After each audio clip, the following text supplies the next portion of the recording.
Hi there, everyone. It's Esther Herbert. I'm in for another video visit, and I'm so delighted that you chose this portion of your day to spend with me. And wanted to tell you that this is yet another viewer suggestion. It's actually my sister-in-law, Barb, wanted me to talk about people pleasing. And I really wanted to study about that and figure out what it was about. I mean, we've all heard the term, but do we know what it means? Are we guilty of it? Or do we know somebody that is? So what I did was I did some extensive studying, and I just jotted down a few points. And instead of me memorizing them, I thought I would use my little cheat sheet here and read some of the things about people pleasing. So a definition of a people pleaser is someone who regularly puts others' needs above themselves. You might find yourself saying always, yes, yes, I'll do that, that's no problem, when you really want to say, no, I don't want to do that.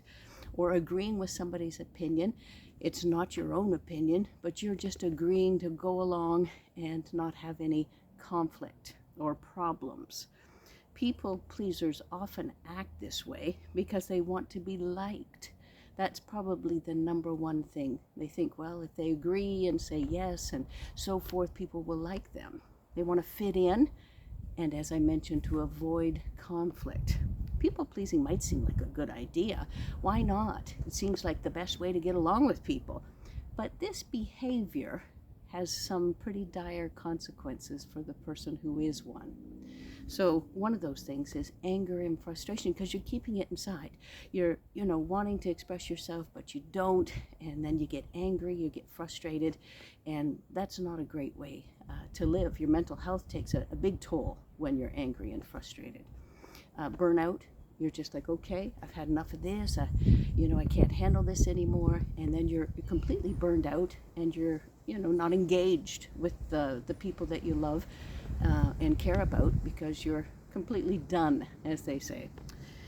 This weakens relationships, because you have that lack of honesty about how you feel and how you're doing and, who you are actually. So that takes its toll. Stress and anxiety come up, and we know how much stress and anxiety can really hurt your mental health and make it very hard to go from day to day. And then you lose your self-identity. And I think that is probably the saddest thing of all of the reasons. So, you think about that, and it doesn't sound like a great idea.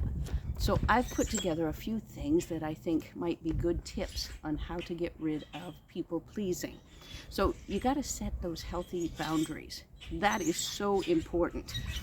Otherwise you're pushed to do and say things that you don't want to. So you could say things like, okay, I can babysit for you on Wednesday night, but not on the weekend. I have plans and I want to do something for myself. So you can say that, but make sure that you stick to those things because it's important. So prioritize your own needs. Ask what you want first before automatically saying yes. So do you really want to go to that party? Do you really want to get a present? Do you really want to put yourself out there? If the answer is no, then just politely decline. That's important. So here it leads right into saying no. It can be essential for building up your self-esteem and empowering you. Just try saying it in little ways to start. Just like, well, I can't commit to that right now because I'm on my own personal deadline. I have things I need to get done. And that's your first attempt, maybe, of saying no. But you'll get stronger and stronger as time goes by, and you realize that people will still like you even if you say no, and those that don't, well, maybe you need to find somebody else in your life, right? Practicing self-compassion, that's a big one. It's like you can't really please everybody, so quit trying to do that. You are just as important and deserve that kind of balance that everybody wants in life. So put yourself first, maybe for the first time, because that is so important. Start small. Don't just, I'm going to do all this, I'm going to change everything. It doesn't happen overnight, right? You may race to answer a text immediately, and that's what you do all the time. Well, maybe take your time. Answer it in the evenings when you do have time. I've been guilty of that many times. Oh, I got to answer them right away, or they might think I don't care. But that's not true at all. So here you go. Another great one is reflect on your progress. So you say to yourself, okay, reinforce those little wins that you have along the way. Do whatever you do to celebrate and go, way to go, Esther. Way to think on your feet on that one. Way to not just say yes, and celebrate those things. Reflect on them and make sure that you're giving yourself enough credit. And the last thing, most importantly, is stay true to yourself. You have to learn to respect who you are, your opinion, and your hopes and everything in life. You do not need to agree with everyone. You just can't. It's not true. It's not authentic. It's not transparent. Just start to love who you were made to be and watch things change for the better.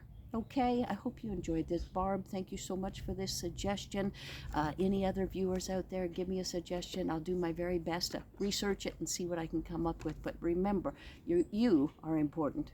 Your mental health is so important. So God bless. Have a good week. I'll see you next time. Bye-bye.